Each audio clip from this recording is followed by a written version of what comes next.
right, well, let's kick it off. Cool.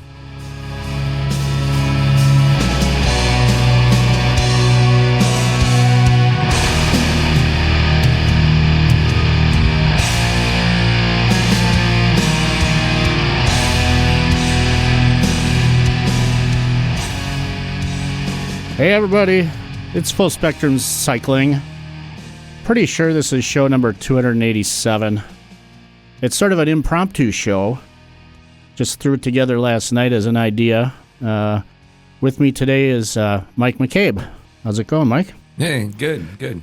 Mike played a show at the Uptowner last night, and he's on his way to do another show in Milwaukee at Veggas tonight, and figured, what the heck, why don't we do a talkie thing? And Mike is a cyclist too, so there's some tie-ins here with music and cycling and all sorts of stuff. Plus, he's just got some great stories. So maybe, Mike, just introduce yourself a little bit and tell people like where you're from, what you're doing, why you're in Milwaukee, that kind of thing, and we'll start from there.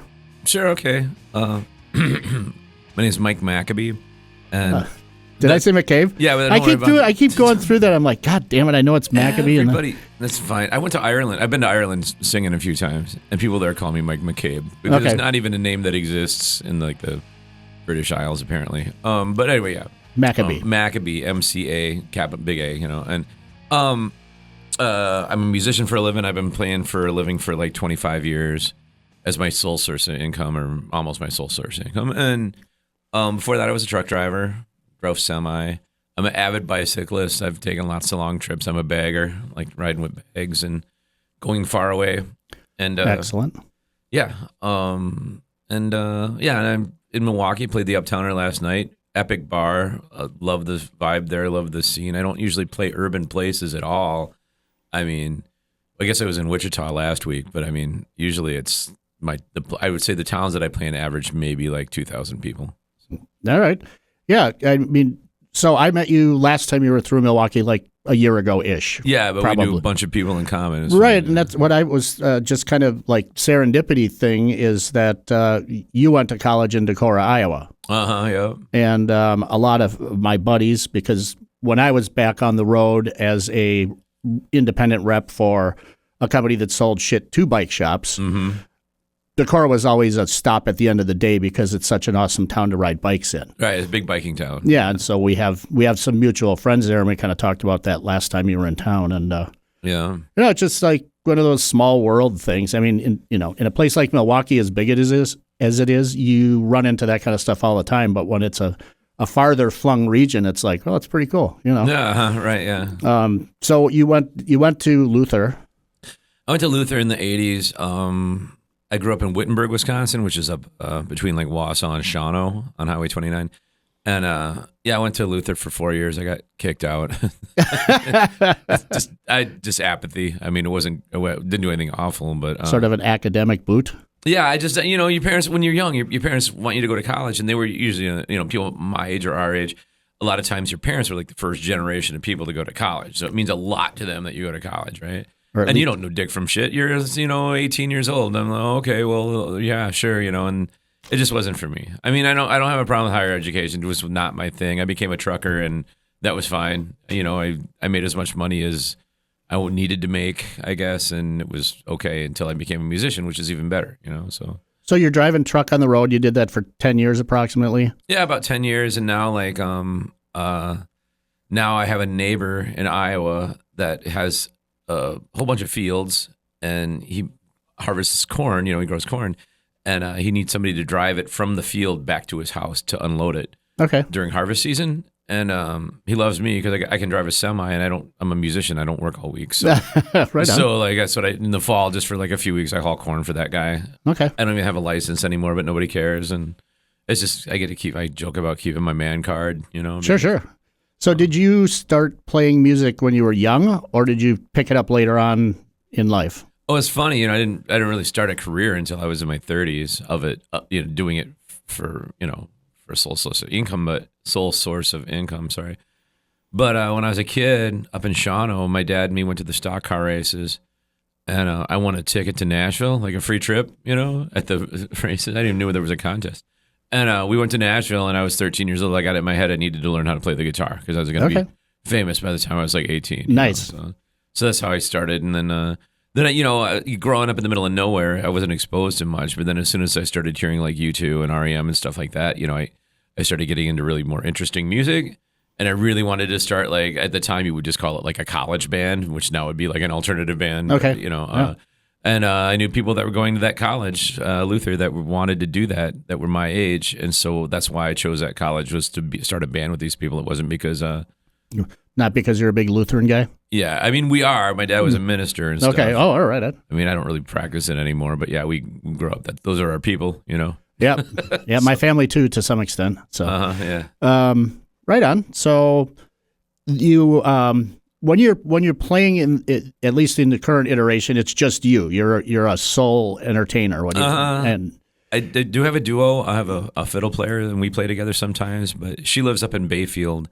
She did live in Decorah, but she moved in, and we still play together. But it's getting a lot more sporadic because we're farther apart. But yeah, it's I'd say like 90% of the time almost it's me. So. Right on. Well, I know you had an accompanist last night, unbeknownst to you. The guy shows up with an accordion. And, and I didn't know. Like, I thought he knew everybody, because I'm not from here. And this guy's like, hey, I want to play the accordion. I'm like, it's Milwaukee. I just figured everybody here is born with a fucking accordion in their hand, right? So could be. So I'm like, okay, sure. I bet you're good. And he was all right, but he wanted to keep playing and stuff. And I wanted to do some stuff that, like, when you're playing with other people and they don't know what you're going to do, you're going to make them sound bad because you're going to stop suddenly, or you're going to do something that, especially what I do, because I do a lot of improv and stupid shit, and it's just going to make that guy look bad, and it was making me really uncomfortable. Like, man, you're just going to, so I was like, hey, I wanted to be nice, like, good job, but I should move on. I'm going to take a break right now. Right.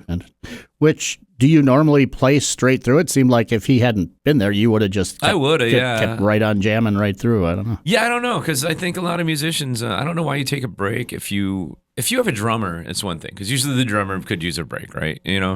But if you don't have a drummer, I mean, why... as soon as you stop, like you might have saw that last night, as soon as I stopped, like a whole bunch of people left, right? And it's not because they were super listening to me. There's just something subconsciously about when the music stops. Okay, well, it's time to move on, So I'm trying to keep people there as long as I can. So, and taking a break, it's like you got to start all over again, and build and crescendo and stuff. And so that's why I don't usually do it. And and then I'm just standing there anyway. I mean, it's not like. There were a couple cute women there, though, I wanted to talk to, but I don't really know how to even do that anymore. So you let them come to you is kind of how it normally works. Well, they never do then, but that's... So I'm not a musician, but I do listen to a lot of music, and it's just like you're an entertainer, not just a musician, because when you're doing your thing, you change words in songs. You make weird breaks in songs. You have stories about songs. And it's like, it's not just, I'm up here playing Luckenbach, Texas, and everybody knows the song. It's, there's some story behind it. And there's like Luckenbach, Texas. Like when I play that, I usually start out by saying, when you experience my Willie, you'll be wailing. Stupid. It's just super stupid, but it's funny. Yeah. So are these things you just randomly think these up when you're on the road? You're like, hey, I got. Well, there's obviously things that I do. Like I don't have a script of anything. I mean, I don't really I never have a certain order I do things in. I don't. There are generally songs that I'll play earlier and songs that I'll play later, depending on what the vibe is of the crowd. I don't start off the show with Fat Bottom Girls. Right, and last night, I don't know, you had a problem with your wireless mic, and you just belted it full on with no mic. No, it was like, yeah, you do have a loud voice for sure if you want to. Yeah. And it certainly carried well through that whole bar. So. Oh, and it's fun to do that because it's fun to have people see you and know that you're not singing through some kind of box, or you're not, that it's just a raw. This is just you and a guitar, right? Because a lot of people. I'm not dissing people that have effects, but because of what I do, a lot of times I'm trying to I'm trying to accentuate the fact that I'm doing this just with myself, to have any kind of thing like that just seems like a crutch for me, So just a little reverb now and then I put on, Right on.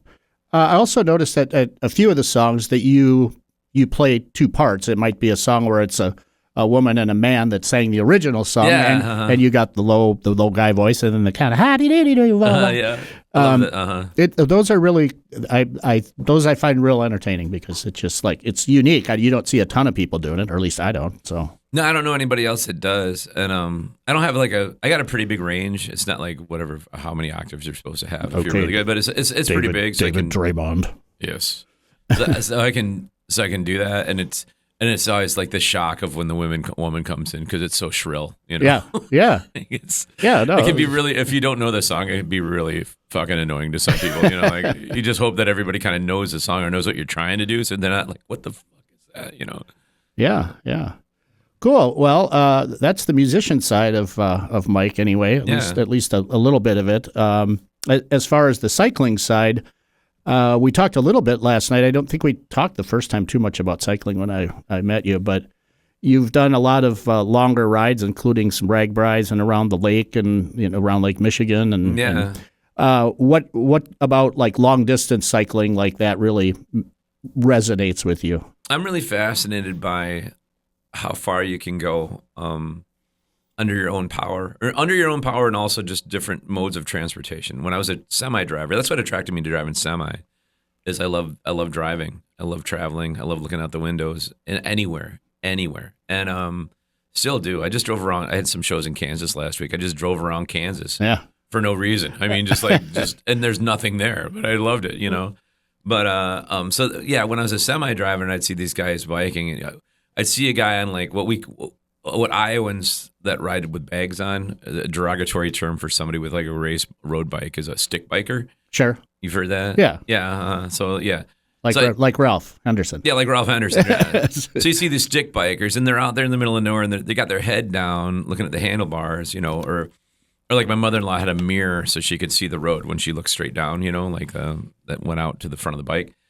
So, you know, to cheat the wind kind of thing, obviously. For aerodynamics, obviously, you know. To be fair, there's a fair amount of wind in Iowa. There is. But like, I'm like, I don't want to be that guy. And then you see a guy with bags on just doing like 5 miles an hour and be like, yeah, this is what I want to do, you know. So that's what got me into it, was just seeing them. And I didn't know that other people did it. I didn't know it was a thing that was like a culture, especially in Iowa, it's a culture, you know. I just started doing it on my own. And then through that, like playing shows and stuff, I wound up meeting people that are like older than me from Iowa City and around different places that's their whole thing. They go out in groups, and especially on RAGBRAI, and they're never on the route. They never pay to ride RAGBRAI. They're just kind of RAGBRAI adjacent and sleeping in ditches and, you know, in little groups of like 5 or 6, you know, and running into each other and splitting up and running back into each other again. And you're just kind of out there doing your own thing, you know, but, you know, with a loosely formed group of people. Yeah, and you might bounce into town and check it out and then bounce back out. Or yeah, it's great. And like especially on RAGBRAI, which if you're not familiar, RAGBRAI is a ride across Iowa. It's the biggest bike ride in the world. 7 days, 500 miles-ish, give or take. Yeah, about 15,000 people. Yeah. And it's this huge juggernaut, right? But like for people that are, a lot of people that are from Iowa and from people that just know, if you ride with bags on, you don't have to go to the designated towns or anything. You don't have to really go. There's nothing that says that you have to be on that route.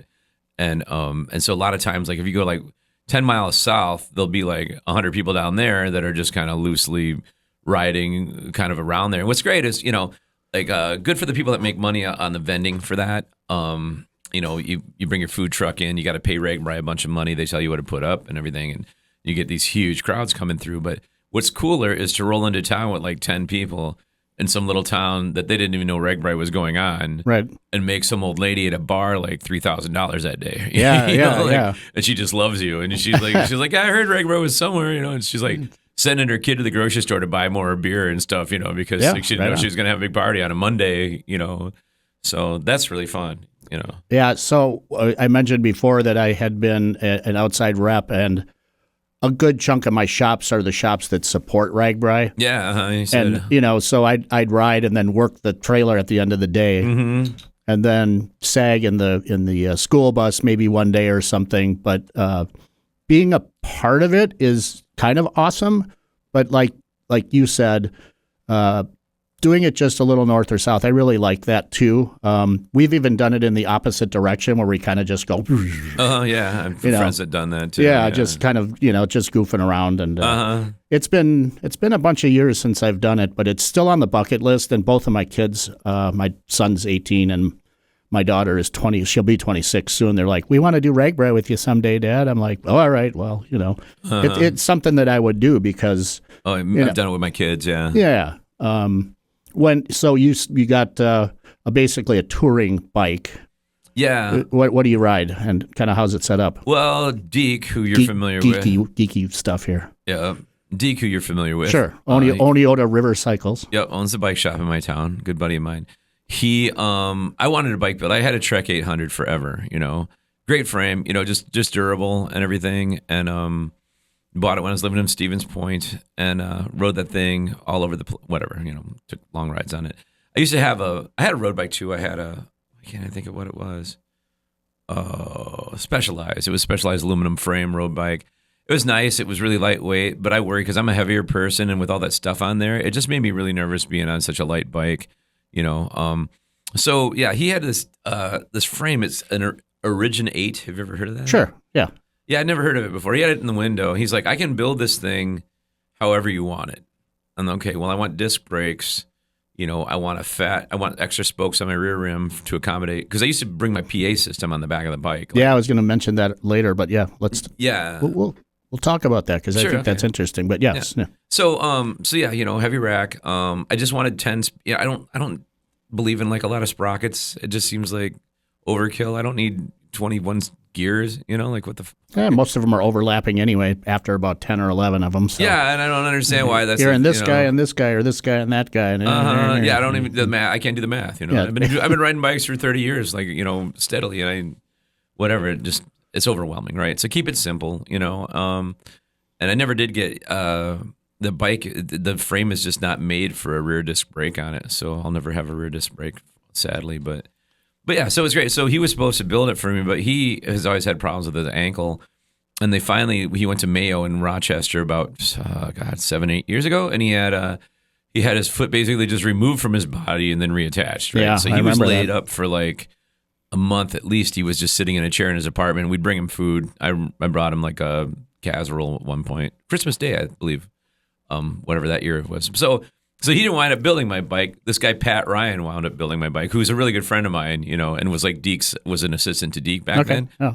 So he built it, but and I ride with Pat sometimes, and we're pretty good buds, and and they did a really good job, and I've had it all over the place. I rode it to Ohio a couple of years ago, and I think we talked about that the other night because Ralph Henderson was from Castalia, Iowa, and there's also Castalia, Ohio, which I did not know. So Castalia, Iowa it's incorporated, but it's like 200 people.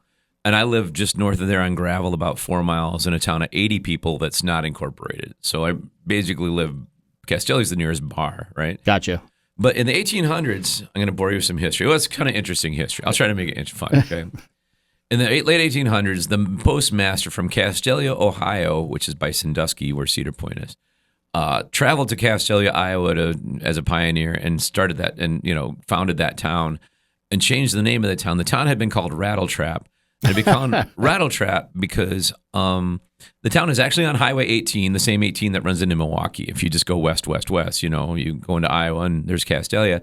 And the town had been called Rattletrap because it was named after a prostitute that lived in a log cabin there. Because this was the military trail. If you go past Madison, it says military trail. Military Ridge It was going trail, out there to Fort Atkinson, Iowa, to service like the Indian tribes there. There's a tribe out there that got moved there, and they needed a fort to protect them from the native tribes, right?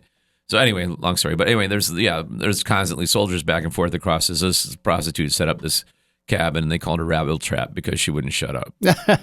So the town got named Rattletrap, and then the guy came from Ohio. He was like, no, we're not doing that now. We're gonna, gotta change it to Castalia, right? Like the other one that I know. Yeah.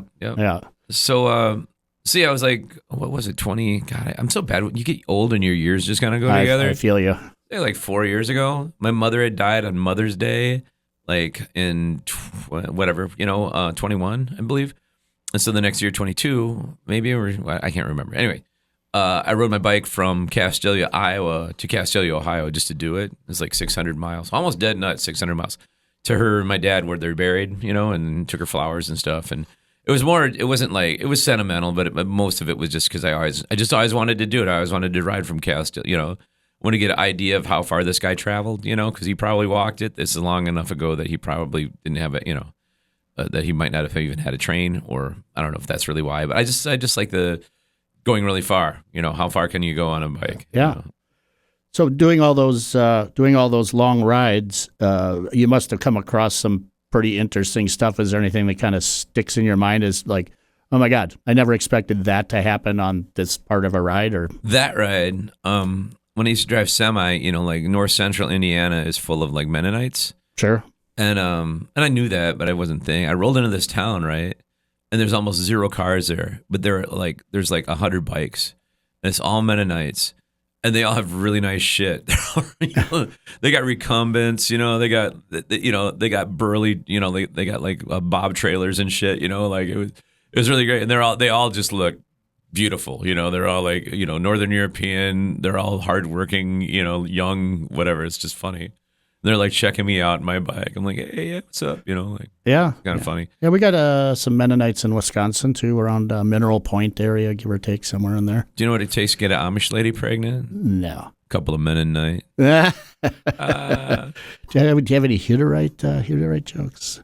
I run into those guys in South Dakota when I go out there and do another hobby, which is radio control airplanes. Oh, you said, stuff, yeah. And that one of the big, huge ranches, 3,000 or 4,000, 5,000. It's big, turkey farm, big ranch, and they're right on the Missouri River, so they have a huge bluff, 500 feet. Oh wow, nice. And that's one of the things we need to do, the kind of flying we do, and it's owned by a Hutterite colony, and the guys come out there and they hang out all day. It's like, did you guys have anything to do? Oh no, they don't. Nope, those guys are doing it back there. We got the kids and the. Well, they're not watching TV. And yeah. I was on a RAGBRAI one year when it was a south route, so somewhere south of Des Moines, whatever, shitty part. Midway between the state line and I-80. And it was through, I think they're Amish there probably. Yeah, the Amana colonies. Yeah, somewhere down there. So we're like riding, and they're selling the muffins and stuff. And I was like, yeah, you guys got a restroom? And the lady goes, well, yeah, just go in the house. It's fine. It's in the kitchen past the microwave. I go in there, I'm looking around, and I go, oh, God damn it, she got me. Nice. The funny thing I learned about Amish, and I think it was on that ride, is that until you're 18, you're not in the church. You got to make that decision when you're... Rumspringer. Yeah. Then, but before that, you can drive vans full of older people who can't drive. So you can be a 15 or 16-year-old kid and drive. Once you make the choice, you can't do it anymore. Oh, interesting. Yeah. Oh, yeah, that makes sense. Yeah, because I know guys that's their job. Like I know a bunch of old guys. Their job is just hauling Amish people around. Yeah. Like my house caught on fire about 12 years ago, and I had the Amish redo it. I'd saved it, didn't burn to the ground, but I had them come in and redo it because there's a bunch of crews where I work or where I live, and they're like they told me we listen to you on the radio. I'm like, you guys aren't supposed to have radios. So you had or have at least a couple songs that have been somewhat gotten traction here and there. Yeah. One of them is on your the koozie there. This is so stupid. So a lot of people won't even know my name, but they'll know that I'm the I like to pee outside guy. Because I wrote the song in like 10 minutes. I was watching the Super Bowl in like 99 or something. And I went outside, I lived in the country, went outside to pee on a tree because you want to use your well water if you have a shitty well, just to pee, right? Yeah. I'm like, man, I really like peeing outside. So I wrote this song in like 15 minutes, half an hour, and it's defined my career. And it's not even like it's funny, but it's not like one of the fun. I mean, it's not my favorite one, let's just say. But I started selling shit that said I like to pee outside on it, and it just took off. And like now I own ILikeToPeeOutside.com. Okay. If anybody out there is interested in I like to pee outside wear, we'll put it in the show notes. Yeah, and I actually had to trademark it because somebody stole it from me, and I actually legally own the phrase "I like to pee outside." Awesome. I have the document. Can we throw that song at the end of the show? You could, yeah. Do you mind? I mean, we can put it in there and say, here it is. Sure, yeah, that'd be great. I'm trying to think if I have a file of that anywhere around. Somehow. If we can't find it, we'll fake it. Maybe. Oh, okay. I'll record you today when you're doing it at Vegas. Oh, you do that too. Yeah. There is a YouTube video of me. Okay, or I could just embed the video too. I'll do that. I'll embed the video of. Well, this video is it's that whole album. It's just that whole album in one track, like just to get it on YouTube because people were asking for it because I don't have a lot of presence on like services, but I did just get a record label and they're doing that right now and all my stuff cool. Is going to be available real soon on like Spotify and awesome. And everything else. Let us know, and we'll make sure people know about it because it's when somebody has their own unique stuff. It's I like that rather than most of your show is covers because that's what people know, right? Right. Yeah. But yeah, and I try not to do something funny or do anything in mine unless I think it's funny enough that people laugh at it. But I wouldn't do. I write serious songs, but like that's just not for a bar at like 11 o'clock at night. Right. know? Okay. Gotcha. So I think a lot of people make that mistake. This is what I want to play. Well, that's not what people want to hear. Maybe like not at least not in this environment. So just try to give the people what they want. That's why I hand out. You saw I have lists that I hand out. I just give everybody in the bar like a list of everything I know how to play, and then they just tell me what they want me to play. Which I noticed yesterday and so no show you do is the same as the one before. That's why it's funny, yeah. And that's why you might do like "Baby Got Back" by Certain Mix a lot, and then like John Denver. Like this is kind of the funny part of it is they call in broadcasting they call that a train wreck. You're not supposed to do you're not supposed to radically go from one genre to the next when you're broadcasting. Right. But at a show, it's funny to me. It works. Yeah. So I saw your list. I picked a song or two off there, and so what do you? How many songs do you think you know? Do you have a ballpark? That list has 250 on it. Okay. And then I know a whole bunch more, but but they're just not stuff that people would request. They might be some obscure 80s track or something that I like. Yeah. But then the thing too is like I sing. There's only like 2 songs on that whole list that I don't sing all the lyrics to because they just get long. One of them is "My Ding-a-Ling." Like it's funny at first, but after like 3 verses, people are kind of done with it. So I don't sing all of that. And there's like one other one. So I usually get all the words in there, and it's just like me and guitar. So and I get most of the chords. I don't play everything exactly on the guitar like it's supposed to be on the album because. A lot of times, I could play the guitar part, but it's going to sound really empty because it's just going to be like 3 notes or something, So you want to kind of amalgamate everything that's going on in that song into the guitar. So it sounds fuller, I guess, Yeah, no, I understand what you're saying there. Yeah. I know that Mike requested Mule Skinner Blues. He was surprised you knew that. For some reason, that's always always on his mind. He's like, Mule Skinner Blues. He goes, really? I said it's on the list. He says he didn't see it on the list. But I told him he didn't seem like he knew this. I told him it was recorded by a band from Madison called the Fendermen. Okay. They were one hit wonder in the 60s. I think it was the 60s. That's a really old song. I have a Jimmy Rogers doing it. I think Jimmy Rogers might have written it originally, but it's a very old song, right? And but their version was in the 60s, and it was just like wacky, like Looney Tunes shit, right? And yeah, I love singing it. You yodel a lot, and it just gets ridiculous. And the version you do is it moves along pretty good. It's fast paced. Yeah, I go a little bit faster than they do because I'm just trying to like build on what they created, kind of thing. Like how fucking stupid can we make this? Yeah, it rips. Yeah, it was a good show. I hope people that were there had a good time. I think they did, and. I got a lot of compliments and stuff, Yeah, good. Right on. Yeah, I think it went pretty good. The owner liked me. That was good. I saw her this morning too. I went back in there for Bloody, and she was there. So. Oh yeah, Sarah's Bloodies on Sunday morning. Yep, good stuff. Right on. Well, I appreciate you being on the show. I mean, we covered some ground. Next time you're in Milwaukee, maybe we'll hit some other highlights along the way. Okay. I know that people here like having you in town, so I hope you make this a regular stop through here. Yeah, it's funny because I played for 25 years for a living, and I never played Milwaukee until I played the Uptowner. And I mean, I've played, like I think I was telling you last night, I played on Navy Pier once. I've played, all over the Midwest, Florida, Outer Banks, Denver and shit. But like Milwaukee's always just been like, it's weird if you grew up in Wisconsin, in northern Wisconsin, Milwaukee's so foreign to you in a lot of ways, I guess. So very cool. All right, everybody. Mike McAbee, Hey, thank you for being on the show. it's been an honor. Thanks for having me. It's great. And we're going to go to Vegas and watch some more music. Fuck yeah. All right. All right. Thanks again.